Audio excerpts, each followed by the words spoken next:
કહેવાય છે ને કે માણસ ધારે તો કંઈ પણ કરી શકે છે. તેનું ઉત્તમ ઉદાહરણ છે સુરતના રાજુ ભાટ ઉર્ફે રાજુ કલાકાર. એક મહિના પહેલા સુરતના રસ્તાઓ પર તૂટેલા પથ્થરથી પોતાની કળા બતાવી મ્યુઝિક વગાડનાર રાજુ ભાટ આજે દેશની number 1 music company T series સાથે મળીને સોંગ રિલીઝ કર્યું છે.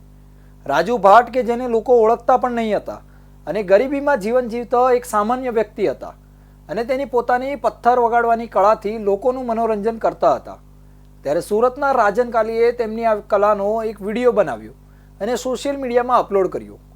જોતજોતામાં વિડીયો એટલો વાયરલ થયો કે લાખો લોકો સુધી પહોંચી ગયો અને બસ સુરતના રાજુ ભાટ બની ગયા રાજુ કલાકાર. રાજુની પથ્થર વગાડવાની આ કળા લોકોને એટલી પસંદ આવી કે લોકો પણ તેના ફેન બની ગયા અને તેમના વિડીયોને વધુને વધુ વાયરલ થવા લાગ્યા. બોલિવૂડ સિંગર સોનુ નિગમ પણ રાજુની કળા જોઈને મંત્રમુગ્ધ થઈ ગયા અને શરૂઆત થઈ રાજુના ઉજળા ભવિષ્યની.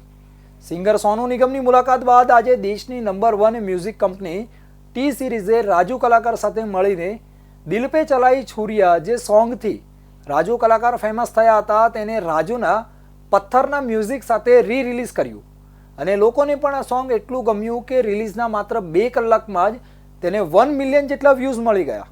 હવે આગામી સમયમાં સુરતના રાજુ કલાકાર પોતાના પથ્થર વગાડીને બોલિવૂડમાં પણ ધૂમ મચાવે તો નવાઈ નહીં.